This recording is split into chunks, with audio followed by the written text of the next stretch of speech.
Consommé gringo. FGS. OP. Yo mes humains, j'espère que vous allez bien, j'espère que vous passez une bonne soirée, ne vous inquiétez pas, je n'ai rien oublié de l'avant-match, ça n'a rien à voir, d'ailleurs je vous mets le petit onglet en haut si vous n'avez toujours pas vu l'avant-match, qui est sorti quelques heures plus tôt. Là c'est plutôt une vidéo en réaction à ce qui s'est dit justement dans la presse, notamment dans le journal Le Parisien, et cette interview de la maire de la ville de Paris, Anne Hidalgo, qui revient un peu sur toute cette histoire de vente du parc, etc. Et elle a été claire, nette et précise. Le parc n'est pas à vendre. C'est une décision qui est ferme et définitive. Donc, je vais pas vous faire un dessin, les amis. Ses propos, elle les a tenus. Elle a dit que c'était comme ça et pas autrement. Donc, l'issue de tout ça, vous la connaissez. Comme je viens de te le dire, je vais pas te faire un dessin. Il y a de fortes chances. Alors, je suis pas le style de mec qui aime faire des scénarios catastrophiques. On n'est pas à Hollywood. Mais voilà, avec tout ce qui se dit là, et surtout que le PSG derrière a réagi eux aussi, en disant que bon, bah finalement, la ville de Paris, la mairie de Paris faisait tout pour que le club se barre et que ça faisait du mal déjà au club et à ses supporters. Bon bah voilà, je pense que dans les années à venir, même proches années à venir, il y aura plus de PSG au Parc des Princes, les gars. Alors quand même, je tiens à préciser à Madame Hidalgo, cette hypocrite de merde, que quand il s'agit de prendre l'argent des Qataris pour refaire les routes à vélo ou je sais pas quoi, elle est contente.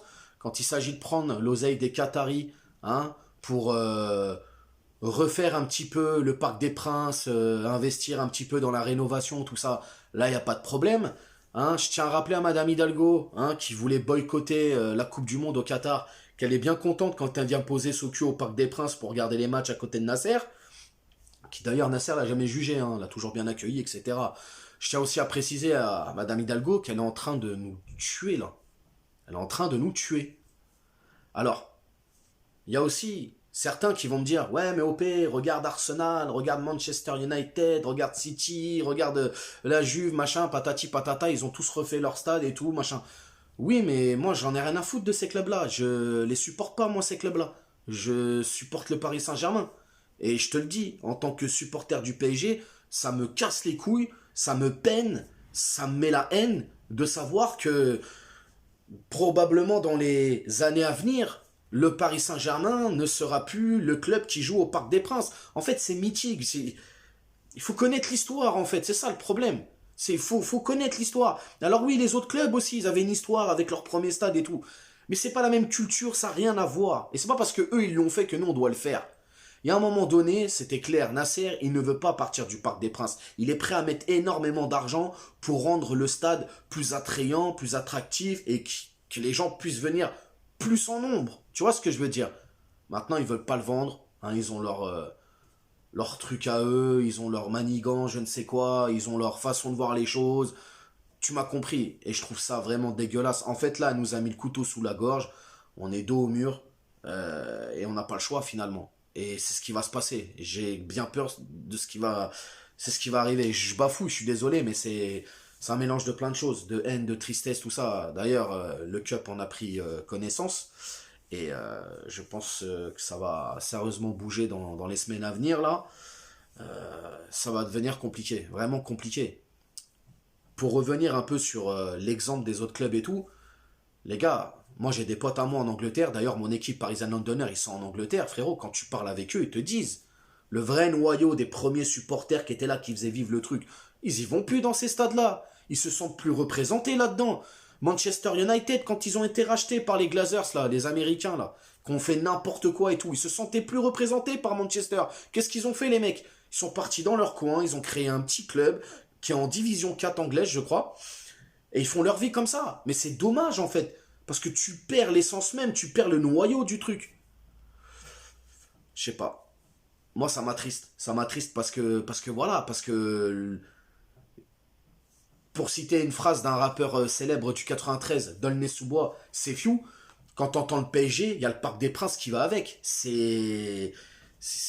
Alors c'est pas, il l'a pas dit cette phrase-là, mais c'est par rapport à son morceau. Tu m'as compris. Mais voilà, ouais, quand t'entends le PSG, il y a le Parc des Princes qui va avec. C'est indissociable pour moi.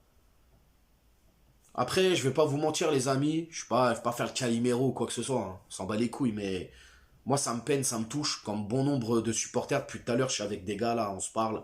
Entre nous, on se dit les choses, tu vois. C'est compliqué. On vit mal le truc, je vais pas te mentir. C'est dur. C'est dur. Et puis, t'as toutes les personnes aussi qui viennent la ramener, qui parlent. Ouais, nanani. De toute façon, on s'en fout. On aura un meilleur stade et tout. Mais ouais, mais toi, tu t'en fous, frérot. Tu viens jamais au Parc des Princes. Tu le mets pas ton cul au Parc des Princes. Tu sais pas ce que c'est de faire 1 heure de trajet pour aller voir ton équipe. T'es tout le temps à la maison à regarder les matchs. Donc forcément, ça te touche pas comme nous. Et puis même quand il y aura un nouveau stade, t'iras même pas dans le nouveau stade déjà. Tu vois, moi c'est fatigant de voir que toutes les personnes qui viennent parler, machin, il y en a, ils savent même pas de quoi ils parlent en fait. Ils savent même pas ce qui... Bref, moi c'est un stade, j'ai tellement de souvenirs dans ce stade. De bons, de mauvais souvenirs. Mais voilà, c'est des trucs qui m'appartiennent. C'est des trucs qui m'animent en tant que supporter du Paris Saint-Germain. Et d'imaginer aujourd'hui, là, maintenant, parce que, voilà, frérot, on peut pas faire autrement de toute manière. Je le sais qu'on peut pas faire autrement. Et ouais, elle a niqué, elle est en train de niquer le rêve de beaucoup de gens, vraiment. Elle s'en rend pas compte, Anne Hidalgo, ce qu'elle est en train de faire. C'est une dinguerie, vraiment, les gars. C'est vraiment grave. Donc voilà, les amis, j'avais envie de vous exprimer un peu mon ressenti là-dessus. Bien évidemment, je suis peiné parce que ça va amener des choses que je ne souhaite pas pour mon club, en tout cas. Et puis, ouais. Sentiment de haine. Ah, c'est dur. C'est vraiment dur de me projeter comme ça, de me dire que... En tout cas, moi, je vais pas vous le cacher, hein, si demain le PSG était amené à partir du Parc des Princes, moi, mon histoire, elle est au parc. Donc, à partir du moment où le PSG n'est plus au parc, je continuerai à supporter mon équipe, mais je le ferai à la maison, tu vois. Et le nouveau stade ne m'appartient pas. Voilà. Ça ne m'intéresse pas, en fait. Ça m'intéresse pas du tout. Donc, voilà, les amis. C'est un peu ce que je ressens. Dites-moi en commentaire ce que vous pensez de toute cette mascarade, hein, vis-à-vis déjà de la maire de la ville de Paris, hein, Anne Hidalgo, Anne Hypocrite, j'ai envie de l'appeler. Et puis voilà, les amis. Pour le reste, hein, vous savez, j'ai pas besoin de vous le dire. Merci de me suivre encore et puis je vous dis à demain pour le débrief. Ciao. On t'a fait une Lugano, c'est que tu t'es pris une banane. Pas de gauche à la néné, nettoyeur de lucarne, nique sa mère, les foutiques, c'est l'UTES que j'incarne. Paris capitale et la...